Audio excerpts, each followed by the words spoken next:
I was in my comfort zone. I was doing just enough to get by. I was working on a job. They paid me just enough to keep me from quitting, and I worked just hard enough to keep from getting fired. How many know people like that? Blink your eyes if you understand what I'm talking about. I was parked. I knew I could do more. But when my mama died, it took something out of me. When I went through a divorce, it took something out of me. When my best friend died, it took something out of me. I parked. And somebody said that life is like an onion. You have to peel it one layer at a time. And sometimes you cry. Life's going to happen to you when you have a dream. You're going to get slapped around. And don't take it personal. Don't ask, why did this have to happen to me? Why not you? Who would you suggest? You want to give us some names, some email addresses? And don't tell everybody. 80% don't care and 20% glad it's you. It's called life. Suck it up and move on. Get over it.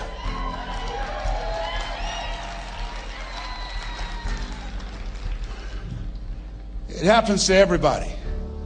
Here's the other thing: is you look at your goals and look at your dreams. When you're going through some stuff, repeat out to me, please. When things go wrong, don't go with them. Yes, write that down. When things go wrong, don't go with them. When you're working on a business deal, you're counting on some money. Someone said you will get the loan and it falls through. You have an event and the people that you thought would be there and support you, they don't come through. Or someone turns against you, or you get ripped off. It's going to happen to you. Happened to me. Someone stole all my products. My database, over 180,000 names and addresses. It's not personal. It's going to happen to everybody. It does. 8 out of 10 millionaires have been financially bankrupt. Walt Disney had 7. He filed bankruptcy 7 times and had 2 nervous breakdowns. It's called life. But I got a saying: when life knocks you down, try and land on your back, because if you can look up, you can get up. You've got the power in you to do that. You've got something special. You've got comeback power. Here's the other thing. Let us say together, it's possible. It's necessary. It's me. Yes, write that down. It's me. Take ownership for your life. Nobody can live your dream for you but you. Nobody's going to take care of your business like you. Stop coming up with excuses. Don't give yourself permission to continue to live a small life. You can't fit a big dream into a small life. Give yourself permission to go for it, to test yourself, to challenge yourself, to live full.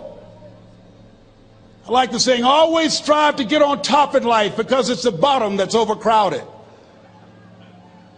The reason you're here is because there's something in you that says, I can do more.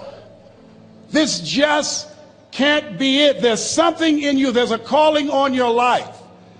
There's something in your heart that caused you to get dressed and spend the money to go to seminar after seminar and listen to message after message and speaker after speaker. Because there's something in you that tells you this is not it for you. You have not peaked here. There's more in you that you are expressing. Eye has not seen, ear has not heard, nor has entered the heart of mankind what's in store for you if you challenge yourself, if you persist and persevere, if you take ownership for your life. George Bernard Shaw said the people that make it in this life, they look around for the circumstances that they want, and if they can't find them, they create them. Create what you want. You have the power in you to do more than you can ever begin to imagine, to control your destiny, to make a difference in our children, to make a difference on the planet, to make an impact. Let us say together, it's me. And let us say together, it's hard. Say it like you know it. Say, it's hard. Ladies and gentlemen, it's hard. There are people who have seen their retirements taken away from them by the corporations that they work for. They were within 2 or 3 years of retiring, and they had it taken from them. The number one entrepreneurs in this country now are senior citizens. The number one employer, number two, McDonald's and Walmart. And there's nothing wrong with those jobs. I guarantee you those people did not have a plan to end up living their lives at the end of life with those types of jobs. And they didn't have a plan like you have, and while you're investing in yourself, not to. And it's hard. There are people making choices between purchasing prescription drugs or paying for gas or a mortgage note. It's hard when you're working on a job for 20 years, 30 years, give them some good years, and then they come in and tell you, we've downsized. In other words, you're fired. And then you have to start all over again. How many of you know it's hard? Raise your hands, please. It's hard. And it's not fair. One of the things I like about T. Harv is he talks about work and investing in yourself. It's not fair when people are going up against that kind of stuff to tell them just think positive and be enthusiastic and everything will work out all right. Ain't that kind of party. It's hard. Life will put some knots on your head. I bought my first home for my mother. I was rushing, didn't know what I was doing, and I bought a home that had a lien against it. And they called me, Mr. Brown, yes, there's a lien against your property. We need $55,000 if you're going to stay there. Wait a minute, sir. I just bought this home. The guy told me there were no liens against it. I'm not the one that owe you the money. You should have checked that out, Mr. Brown. Come on. I called my attorney. We followed up. Yes, Les, there's a lien against the property. But he told me there were no liens. He lied, obviously. Oh, my God. He told me he wanted to help me because he admired the fact that I was buying this home for my mother and that he was adopted, and he identified with me. Les, he suckered you. He played you, man. So what? Well, would they take payment arrangements? What about $5,000 a month? They want all the money, Les. They want all the money, or you're going to have to get out. The house is going up for sheriff's sale. Do you have it? No, I don't have it. Can they give me some time? Tell them to give me 3 months, please. Give me 3 months. My mother's in her 70s, man. She has a bad heart. Don't do this to me. This is my dream. Don't do this, man. Please, let me talk to them.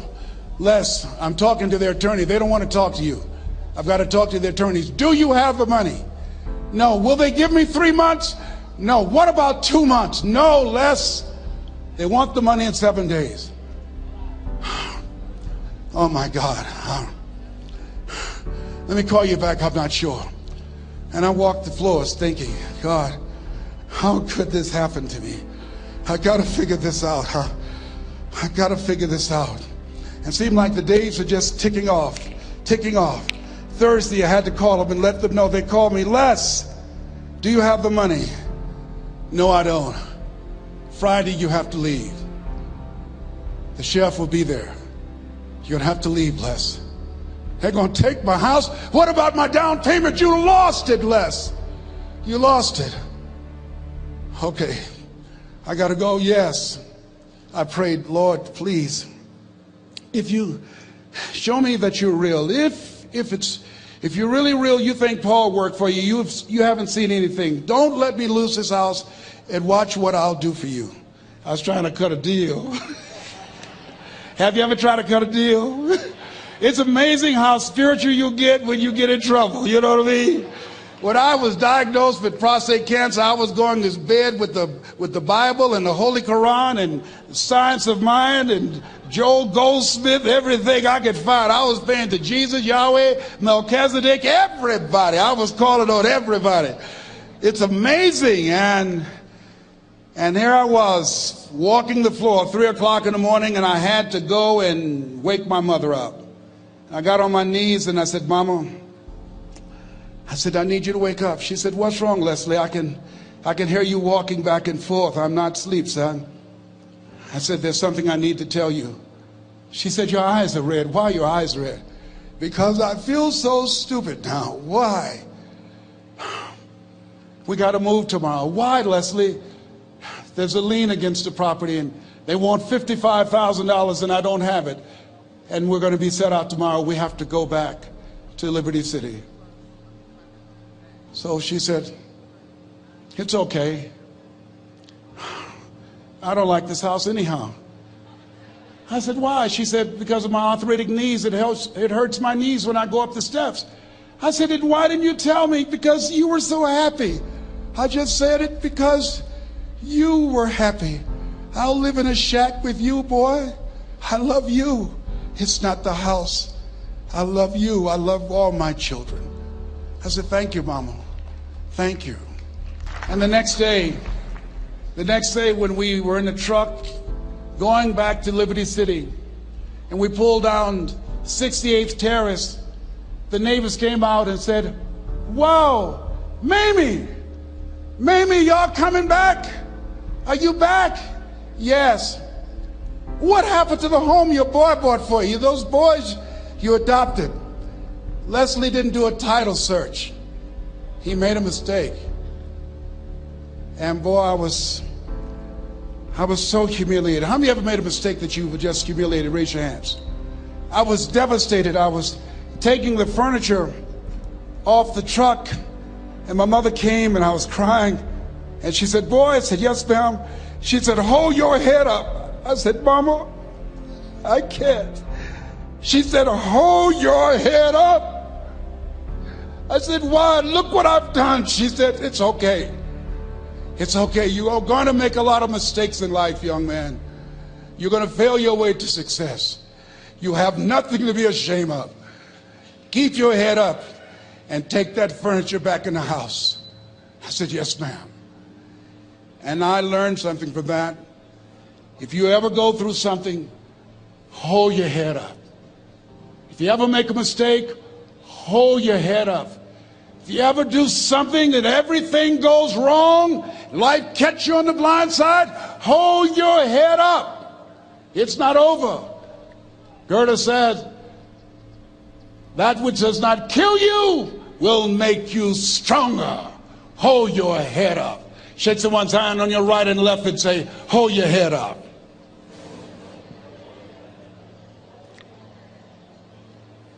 Here's something else, ladies and gentlemen. Repeat after me, please. You got to be hungry. Everybody together, you got to be hungry. I'll never forget Mr. Washington said, Mr. Brown, yes, sir. What do you want to do with your life, young man? I said, sir, I want to be a disc jockey. He said, Mr. Brown? I said, yes, sir. He said, you got to be hungry. I said, what do you mean by that? He said, people that are hungry are willing to do the things today others won't do in order to have the things tomorrow others won't have. People that are hungry are willing to invest in themselves. People that are hungry will go to seminars and workshops. People that are hungry are always searching, always seeking higher ground. So how do you want to make it? I said, I want to be a disc jockey. He says, good. Here's what to do. He said, I want you to read 10 to 15 pages of something positive every day. He said, you don't get in life what you want, you get in life what you are. You must program yourself to success. He said, I want you to listen to Earl Nightingale and Zig Ziglar. Listen, faith comes by hearing and hearing and hearing. He said, I want you to change your relationships. And I don't want you to ever lose your hunger. I said, what do you mean by that? He said, people that are hungry are unstoppable. People that are hungry are no matter what people. They make it happen no matter what. He said, I want you to listen to Paul Harvey. Who is he? He's the world's greatest communicator. Success leaves clues, young man. Always listen and follow people who are doing what it is you want to do at the level you want to do it, and learn from them. I told T. Hobb when we were standing by the stage, I said, hey man, I want to work more with you. I want you to coach me. I want to learn from you. See, I found you're never too old to learn and you're never too young to teach. Always have a thirst for learning. So I listened to Paul Harvey every day on the radio. While in school, I would go out and listen in his car. He gave me his keys. I was working to develop myself.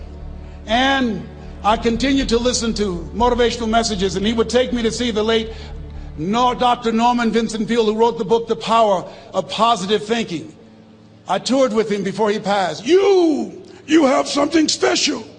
You have greatness within you. Don't allow your circumstances to determine who you are. Don't allow your negative thoughts to hold you back. You have something special.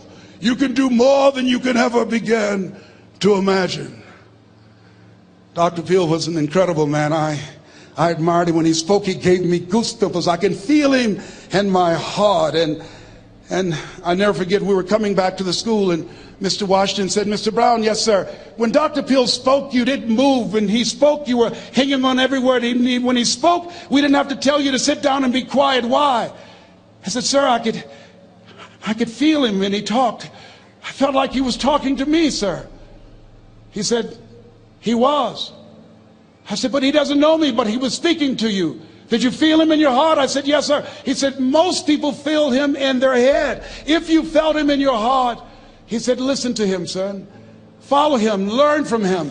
And I would go to seminars and workshops. Anywhere I would find where Dr. Peel was, I would be in the audience. I would drive 200 and 300 miles just to hear him speak. And my dream and vision was to share the stage with him. I thought about it. What is your goal? What is your vision? I want you to hold it in mind. There's some power in that. Because when I became involved in speaking, I never forget, I got a call from Og Mandino, who wrote the book, The Greatest Salesman in the World. He said, Les, I'm stuck in Philadelphia. I need to be in Kankakee. Dr. Norman Vincent Peale is appearing. I can't make it. I heard you're in Chicago. I said, yes, I am. Can you go and open for me? I said, yes, man. Oh, my God. Dr. Peale, I said, yes, I'd love to do it. And I went there and I came. I said, hi, I'm Les Brown. He said, you're not the band of renown? I said, no, I'm Mrs. Mamie Brown's baby boy. I'm here to speak. He said, come backstage. And his wife, Martha, was there. And she said, Papa, Les Brown is here, the speaker. And he said, Les Brown, shoot for the moon. Because even if you miss your land among the stars. I said, sir, that's my quote. I wrote you when I was in the 11th grade. I was a part of a special education class project. That's my quote. He said, I know. I end all my speeches with that quote. And Dr. Peel had a great sense of humor. A young man was backstage, and I had so many questions to ask him, and my mind froze up, and the young guy said, Dr. Peel, how old are you? And he was up in age. He said, Sonny, I'm 92. The young man looked at him and said, I don't know if I want to live to get 92. He said, that's because you've never been 91. So I did the things that Mr. Washington suggested. I listened to motivational tapes on a regular basis. I would go to seminars and workshops whenever Zig Ziglar and Dr. Dennis Waitley and Jim Rohn would come to town. And I said, sir, what do you want me to do now? He said, Mr. Brown, I've given you everything that I can give you. He said, develop your mind, put your money where your mouth is, continue to learn how to be an effective communicator, because once you open your mouth, you tell the world who you are. And always surround yourself with OQP, only quality people. So I went to apply for a job on Miami Beach. WMBM radio station. Milton Butterball Smith was the program director. Hello, Mr. Butterball. How are you, sir? My name is Les Brown, sir. I'd like to be a disc jockey. He said, young man, you have any journalism in your background? I said, oh, no, sir, I don't. You have any experience in broadcasting? I said, no, sir, but I practice all the time, sir. Let me audition for you, sir. Let me show you how good I am. All I need is a shot, sir. He says, no, we don't have any job for you. How many ever been rejected? Raise your hands, please. I was devastated. I went back and I told Mr. Washington, I said, Mr. Washington, they said no. He said, don't take it personally. Most people are so negative, they have to say no 7 times before they say yes. He said, you got to be hungry. Know your vitamin. Go back again. I said, yes, sir. Hello, Mr. Butterball. How are you, sir? My name is Les Brown, sir. I like to be a disc jockey. Young man, weren't you here yesterday? Yes, sir, I was. Didn't I tell you no yesterday? Yes, sir, you did. Then why are you back today? Well, sir, I didn't know whether or not somebody was laid off or somebody was fired, sir. Nobody was laid off or fired. Now, get on out of here. I came back the next day. Hello, Mr. Butterball. How are you, sir? My name is Les Brown, sir. I like to be a disc jockey. I know what your name is. Weren't you here the last 2 days? Yes, sir, I was. Didn't I tell you no the last 2 days? Yes, sir, you did. Why are you back? Oh, sir, I didn't know whether or not someone got sick or someone died, sir. No one got sick or died. No one was laid off a fire. Now don't you come back here again. I came back the next day talking loud, looking happy like I was seeing him for the first time.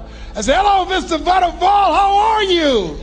He looked at me with rage. He says, go get me some coffee. I said, yes, sir.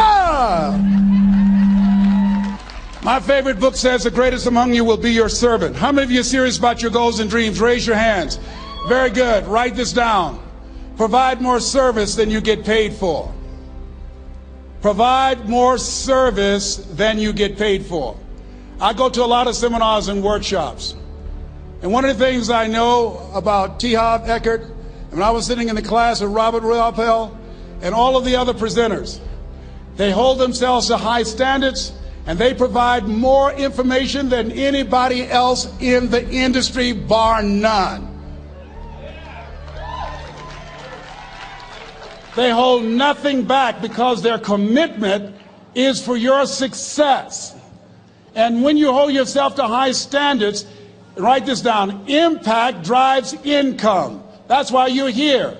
Because the training, the seminars, been making a difference in your life. If they did not have impact, 200 or 300 people would be here, if that amount. Impact drives income. So I became the errand boy for the disc jockeys. I would go get their lunch and their dinner, and I would bring it to them in the control room, and I'd watch them working the control boards, knowing my time will come. Write this down. I expect to reach my goal. Yes, you want to operate with a spirit of expectation. I expect to reach my goal. So I started preparing for the next position. Never forget one quote that I heard. As you look at your life, you look at your goals and dreams. It's better to be prepared for an opportunity and not have one than to have an opportunity and not be prepared. If you expect to reach your goal, prepare yourself now. And so then pretty soon, the guys at the station, they begin to take a liking to me. Write this down. Build relationships. As you're aware, people deal with people that they know, like, and trust. And so they would say, Leslie, yes, sir. Come here, yes. Come outside. Who did this? Oh, your car? Yes. Who cleaned my car? I did, sir. I would wax their cars on the weekend, inside and out. How much do you charge? Oh, nothing, sir. I just wanted to help out. I was providing more service than I got paid for. I was building relationships. They said, whoa, look here. Donna Ross and the Supremes are coming to town. The Four Tops and the Temptations. Here are my car keys. Pick them up for me. Take them to the Fontainebleau Hotel on Miami Beach. I said, yes, sir. I would drive them all over Miami Beach in their big, long Cadillacs. I didn't have any driver's license, but I was driving like I had some. Then one day, it was a Saturday afternoon, a disc jockey by the name of Rockin' Roger was drinking while he was on the air. It was a Saturday afternoon, and I was the only one there. Rockin' Roger got so drunk, he could not complete the show. He started slurring his words. He's about to fall off the chair. And there I was, looking at him through the control room window, walking back and forth, young, ready, and hungry. I was saying, drink, Rock, drink. Drink, Rock. I'd have gone and get him some more if he'd asked me to. Then pretty soon the phone rang. It was the general manager, and I answered the phone. I said, hello? He said, young boy, this is Mr. Klein. I said, I know. He said, Rock can't finish his program. I said, I know. He said, would you call one of the other DJs in? I said, yes, sir. I said to myself, he must think I'm crazy. I called my mom and my girlfriend, Cassandra. I said, y'all come out on the front porch and turn up the radio. I'm about to come on the air.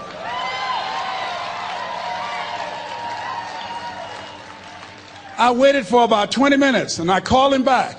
I said, Mr. Klein, I can't find nobody. He said, young boy, you know how to work the controls? I said, yes, sir. He said, go in there and segue the records, but don't say nothing here. I said, yes, sir. I couldn't wait to get old Rock out of the way. I put on a fast record. I said, look out, this is me, LB Triple P. Les Brown, your platter playing papa. There were none before me and there will be none after me. Therefore, that makes me the one and only. Young and single and love to mingle, certified, bona fide, indubitably qualified to bring you satisfaction and a whole lot of action. Look out, baby, I'm your love man. I was hungry.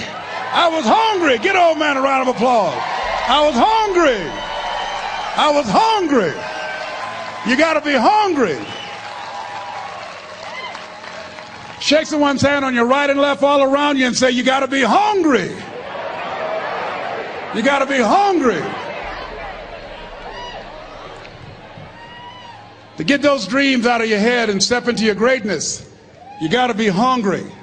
To get those ideas, that talent, that gift out of your system, you got to be hungry. To get up off the canvas of life and understand what Willie Jolly meant, that a setback is a setup for a comeback. You got to be hungry. People that are hungry are willing to do the things today others won't do in order to have the things tomorrow others won't have. How many of you got value out of what you've heard thus far? Raise your hands, please. Very good. I would like to leave this with you.